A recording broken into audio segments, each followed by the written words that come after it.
जय हिंद। ज्ञान आश्रम में आप लोग का स्वागत है। आज हम लोग जो है माइक्रो इकोनॉमिक्स का ये वीडियो स्टार्ट कर रहे हैं और इस वीडियो में हम लोग वहीं से स्टार्ट करेंगे जहाँ पे पिछला वीडियो खत्म हुआ था।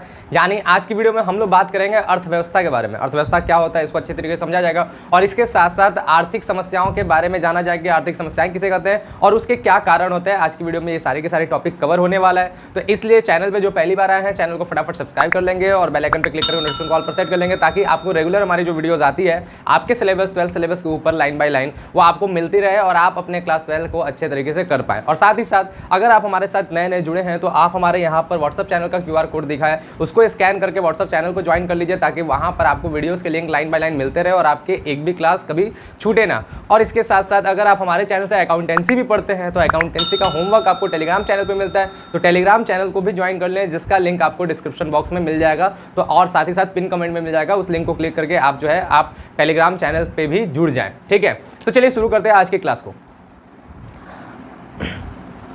जैसा कि हमने बोला था कि हमारी आज की क्लास में सबसे पहले हम लोग अर्थव्यवस्था को जानेंगे।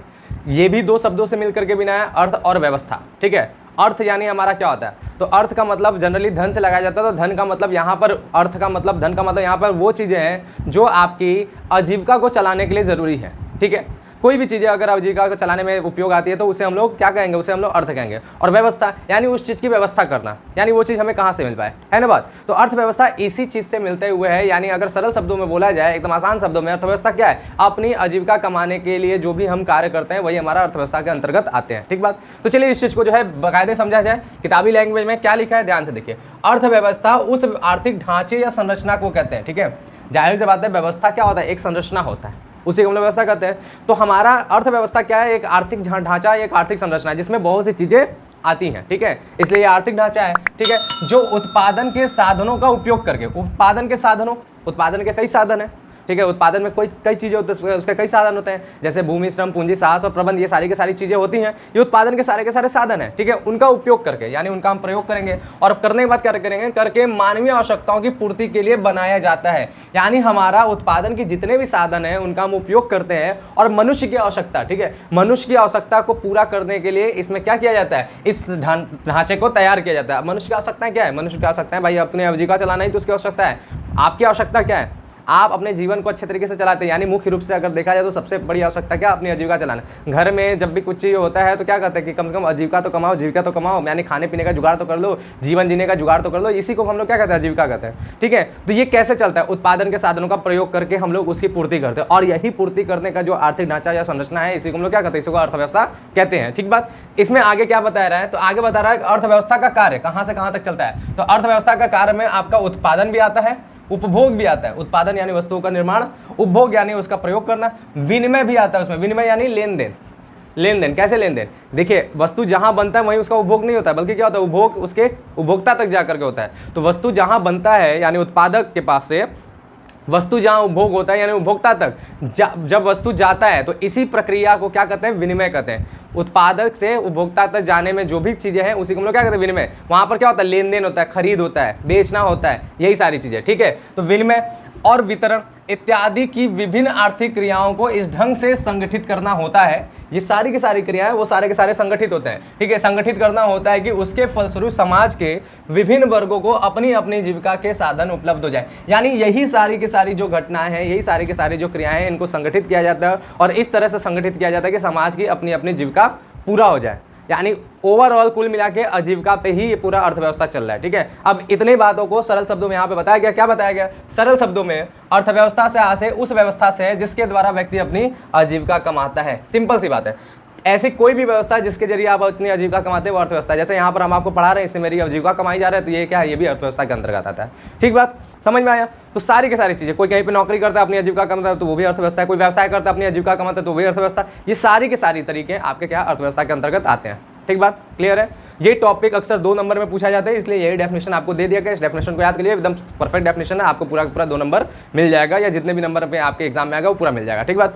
अब बात करते हैं हमारा अगला टॉपिक, जिसे हम लोग करते हैं आर्थिक समस्या। ये आज की क्लास का सबसे इंपॉर्टेंट टॉपिक है, आर्थिक समस्या। अब देखिए हमारे इकोनॉमिक्स में 2 चीजें बार बार आपको मिलेगा। ठीक है, 2 चीजें आपको बार बार याद रखना पड़ेगा। क्या, एक आपको ये याद रखना पड़ेगा कि मनुष्य की जो आवश्यकताएं हैं, ठीक है, मनुष्य की जो आवश्यकताएं हैं वो कैसी हैं, वो आप जानते हैं कि ये असीमित है। ठीक बात, असीमित है, ये बात आप जानते ही हैं। और उसके बाद अगर हम लोग बात करें कि मनुष्य की आवश्यकताएं तो असीमित है, लेकिन उसको पूरा करने के जो संसाधन है, ठीक है, जो उसको पूरा करने के संसाधन है वो कैसा है, वो सीमित है, ठीक बात। और इसके साथ साथ आप ये भी जानते हैं कि ये जितने भी संसाधन है इसके क्या है, इसके वैकल्पिक प्रयोग मौजूद है, ठीक है, वैकल्पिक प्रयोग मौजूद हैं। वैकल्पिक प्रयोग का मतलब है कि हम एक वस्तु का कई तरीके से प्रयोग कर सकते हैं, जैसे मोबाइल से बात भी कर सकते हैं, उससे एंटरटेनमेंट का भी काम कर सकते हैं, और आजकल जो है सोशल मीडिया इन्फ्लुएंसर बनके जो है उससे कमाई भी हो सकता है। कई ढेर सारे प्रयोग हैं। बिजली का प्रयोग देखिए बल्ब के लिए भी होता है, पंखे के लिए भी होता है, यानी हवा लेने के लिए भी और रोशनी के लिए भी उसका प्रयोग कर सकते हैं। कहीं कहीं उसे खाना भी बन जाता है, ठीक है, हीटर के तौर पर या इंडक्शन कुकर के तौर पर, इंडक्शन के जरिए सारी चीज़ें हो जाता है। तो ऐसे करके तो कई ढेर सारे हर संसाधन के प्रयोग है। दूध का भी प्रयोग कई तरीके से किया जाता है, समझ रहे बात ना। और ये सारे के सारे साधन सीमित हैं, आप अनलिमिटेड बिजली नहीं यूज़ कर सकते भाई, बिजली का बिल लगता है, ठीक है। और हर देश के पास बिजली की भी अपनी क्या है, लिमिटेशन है ना, बात समझ रहे हैं। तो अनलिमिटेड कोई भी चीज़ यहाँ मौजूद नहीं, यानी साधन क्या सीमित है, लेकिन आवश्यकताएं कैसे असीमित। आपको जब जब जौन से आवश्यकताएं पूरी होती जाएगी, आपका नया फरमाइश स्टार्ट हो जाए, नई आवश्यकताएं अपने आप जन्म ले जाएगा। इसलिए कहा जाता है मनुष्य की आवश्यकताएं क्या असीमित है और उसको पूरा करने के साधन सीमित हैं, ठीक है। और इन साधनों के वैकल्पिक प्रयोग हैं। तो इसके वजह से हम अपनी आवश्यकताओं को पूरा तो संतुष्ट कभी नहीं कर सकते, क्योंकि असीमित चीज़ें कभी पूरा संतुष्ट हो नहीं सकता है। इसलिए अपनी आवश्यकताओं में से हम लोग क्या करते हैं, अधिकतम संतुष्टि करने की कोशिश करते हैं। और इस अधिकतम संतुष्टि को करने के लिए हम क्या करते हैं, हम इन्हीं संसाधनों में से जो सीमित संसाधन है और इसकी जो वैकल्पिक प्रयोग है, इन्हीं प्रयोगों में से किसी एक विकल्प का चयन करते हैं। और इस विकल्प के चयन करते समय जो समस्याएं आती हैं, उसी समस्या को हम लोग क्या कहते हैं, आर्थिक समस्या कहते हैं। ये सिंपल वे में हमने आपको समझा दिया। अब देखिए किताब के लैंग्वेज में क्या बोला है। किताब की लैंग्वेज देखिए, मानवीय आवश्यकताएं अनंत है, इसमें भी वही बात बोल रहा है, और उसे पूरा करने के लिए साधन सीमित है, ठीक है, बात क्लियर है। और साथ ही प्रत्येक साधन के प्रयोग भी वैकल्पिक है, ये भी बात समझ में आया, ये बात हमने आपको बताया। मनुष्य को इन्हीं वैकल्पिक साधनों के प्रयोगों में से सर्वश्रेष्ठ विकल्प का, याद रखिएगा हमेशा आप लोग सर्वश्रेष्ठ विकल्प का ही प्रयोग करते हैं। क्यों, हम लोग जिस विकल्प का प्रयोग करते हैं हमारे नज़र में वही सर्वश्रेष्ठ है ना बात। सबके नज़र में हर चीज़ सर्वश्रेष्ठ नहीं होता है। जरूरी नहीं कि आप जो कर रहे हैं वो काम आपके लिए सही है तो दूसरे के लिए भी सही हो, ये जरूरी नहीं है। लेकिन हर एक व्यक्ति अपने हिसाब से अपना सर्वश्रेष्ठ काम करता है। उसी तरह अपने संसाधनों के प्रयोग में भी हम लोग क्या करते हैं, अपने नज़र में सर्वश्रेष्ठ विकल्प का प्रयोग कर रहे हैं, ठीक है। तो यही बता रहा है कि इन्हीं वैकल्पिक साधनों में से, प्रयोगों में से सर्वश्रेष्ठ विकल्प का चयन करके अपनी आवश्यकताओं की अधिकतम संतुष्टि करनी होती है। हम लोग को अधिकतम संतुष्टि करनी होती है, ये हमने बात बताया।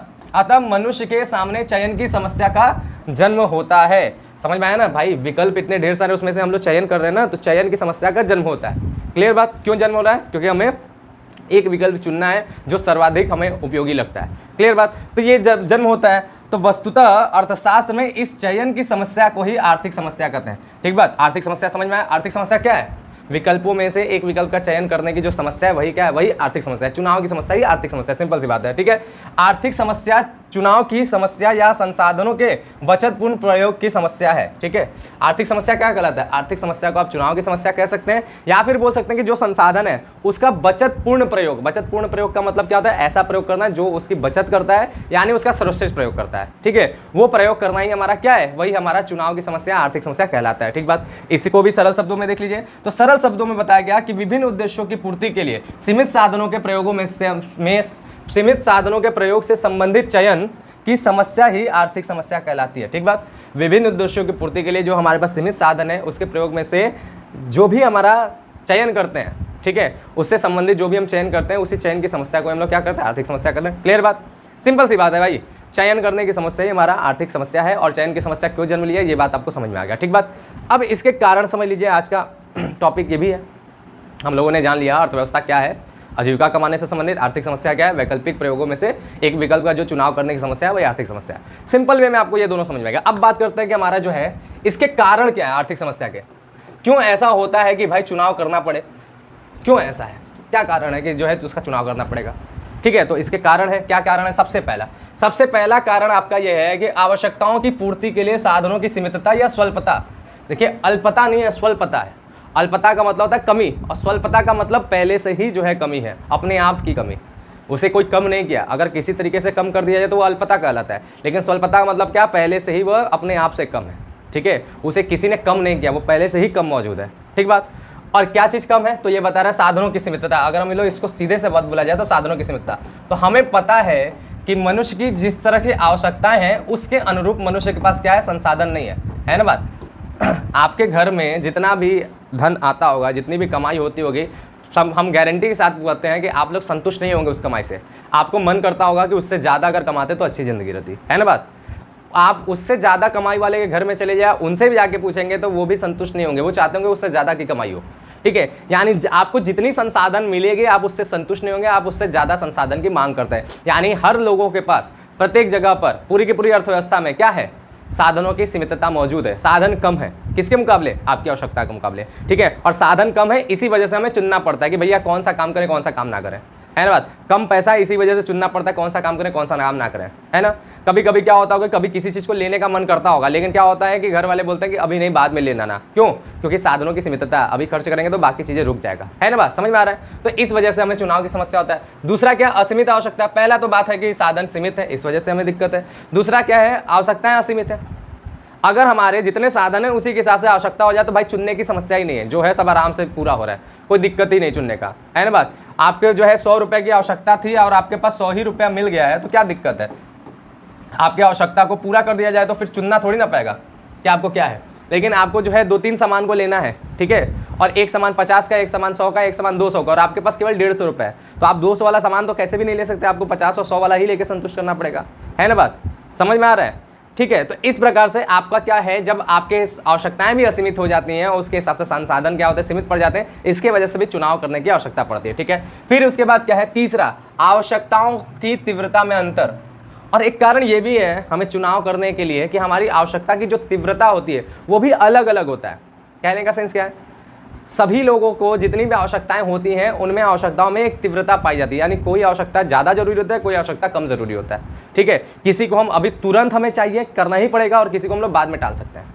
ऐसा, जैसे एग्जाम्पल के तौर पर एक बड़ा विकट परिस्थिति मेरे साथ पिछले साल का आया कि हमारे यहाँ घर में जो है शादी पड़ गया मेरे भाई का, और हमारे पास गार्जियन की कमी थी, इसलिए हम लोगों को जो है पूरा लग के सब काम करना पड़ा, तो क्लासेस पीछे रुक गया। तो उस समय आवश्यकता की तीव्रता ये करती थी मेरी कि हमें पहले अपने घर का जो है फंक्शन जो है अच्छे तरीके से करवाना है। इस वजह से पिछले साल थोड़ा सा क्लास गड़बड़ा गया था लास्ट मोमेंट पे, है ना बात, लास्ट मोमेंट पे एग्जाम के टाइम पे थोड़ा सा गड़बड़ा दिया था। हालांकि हर जगह कोर्स लगभग कंप्लीट थे और उसी में से एग्जाम में क्वेश्चन भी आए थे, हमने पेपर देखे हैं, है ना बात। तो ये चीज़ें हुआ था, हम एग्जाम के टाइम बच्चों के साथ नहीं दे पाए थे उस तरह से जितना देना चाहिए था, जैसा हम हर साल देते हैं। तो ये चीज़ें, तो क्या हुआ था, वहाँ पर हमने आवश्यकता की तीव्रता को समझा कि पहले किस चीज़ की आवश्यकता है, पहले किस चीज़ को अच्छे तरीके से करना चाहिए। तो वहाँ पर हमें लगा उस चीज़ को पहले तरीके से अच्छा करना चाहिए, इसलिए हमने पहले उस चीज़ को चुना गया। इसी तरह आपके घर में भी जब संसाधन आते हैं, पैसे आते हैं, तो आपको भी क्या करना पड़ता है, आपको भी कई चीज़ें चुनना पड़ता है, कई चीज़ें चुनना पड़ता है ना बात। जैसे आपको जो है मान लीजिए फ़ोन लेना है, तो क्या करेंगे, आपको फ़ोन लेना है, लेकिन घर में जो है उससे ज़्यादा ज़रूरी है क्या, किसी ने बोला कि फ़ोन नहीं लिया जाए, यार एसी लिया जाए, गर्मी ज़्यादा है ना बात। अब चुनना पड़ गया कि यार एसी लिया जाए कि फ़ोन लिया जाए, अब इन दोनों में जो है चुनना पड़ रहा है।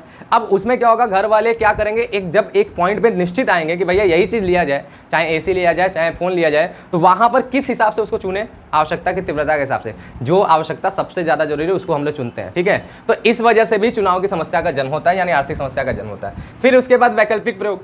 अब इसके साथ साथ चुनाव की समस्या इसलिए भी आता है क्योंकि हमारे पास जो भी संसाधन उसके वैकल्पिक प्रयोग हैं, कई ढेर सारे प्रयोग हैं। यार अगर वैकल्पिक प्रयोग ही ना होता है, एक संसाधन का केवल एक ही प्रयोग होता तो फिर चुनने की ही क्या जरूरत थी, जरूरत थी क्या भाई, जो चीज़ आया है जिस चीज़ में प्रयोग है उसी चीज़ में प्रयोग करेंगे, उसमें चुनना ही नहीं पड़ेगा।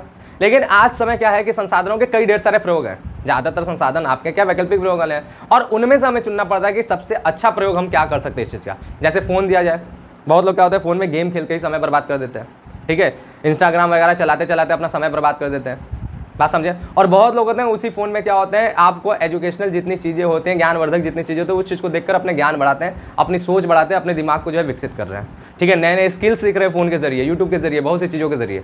तो क्या है, तो यहाँ पर साधनों का जो वैकल्पिक प्रयोग है उनमें से हमें चुनना पड़ता है कि हमारी आवश्यकता को पूरा करने के लिए सर्वश्रेष्ठ विकल्प कौन सा है, अधिकतम संतुष्टि देने के लिए सर्वश्रेष्ठ विकल्प कौन सा है। इस वजह से भी चुनाव की समस्या का जन्म होता है। और ये सभी चीज़ें मिल करके आपका जिस चीज़ का मतलब जन्म करता है उसे कहते हैं चयन या चुनाव की समस्या। ठीक है, और चयन या चुनाव की समस्या क्या होता है, आपके इन्हीं सभी कारणों की वजह से आपको प्रयोगों में से, वैकल्पिक प्रयोग में से एक विकल्प को चुनना पड़ता है, और इसी से तरह से आपकी चुनाव की समस्या का जन्म होता है। ठीक बात, तो ये हो गया हमारा जो है इसके कारण आर्थिक समस्या का। ठीक है, तो आज के क्लास में हम लोग इतना ही सीखते हैं, और नेक्स्ट क्लास में हम लोग पढ़ेंगे इसके बाद अर्थव्यवस्था की केंद्रीय समस्याओं के बारे में। अर्थव्यवस्था की केंद्रीय समस्याएं क्या क्या होती हैं, उनके कौन कौन सी समस्याएं होती हैं, वो किस तरह से होती हैं, और उसके बाद हम लोग आगे के चैप्टर में पढ़ेंगे उत्पादन, मतलब आगे के टॉपिक में पढ़ेंगे उत्पादन संभावना वर्ग, और नेक्स्ट हफ्ते हम लोग का ये चैप्टर खत्म हो जाएगा। ठीक है, और उसके बाद हम लोग जो है अगले जो है चैप्टर में चलेंगे। तो चलिए मिलते हैं हम लोग नेक्स्ट क्लास में, तब तक के लिए थैंक यू, बाय, जय हिंद।